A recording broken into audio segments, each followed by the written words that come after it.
Hey friends, if you wish to find out which graphics card driver you have on your system, then please watch this video. I will guide you through it. Now, one thing is the easiest one. Simply search for device manager. Open the device manager, expand the list of display adapters. The first one I have is the AMD Radeon graphics one, and the second one is the NVIDIA NVIDIA GeForce RTX 3050 Ti graphics card. Okay. Now the second one is through the task manager. So open the task manager, go to the processes tab on the list on the left hand side.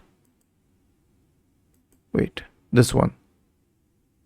It's called performance tab. And then go to the GPU one. Now it mentions the kind of GPU here. It is NVIDIA GeForce RTX. It also mentions it in detail here. And the second one is AMD Radeon graphics. Was this helpful? If yes, then please subscribe to the channel, and if not, then let us know in the comment section of the video on how we could help you further. Thank you for watching this video and have a nice day.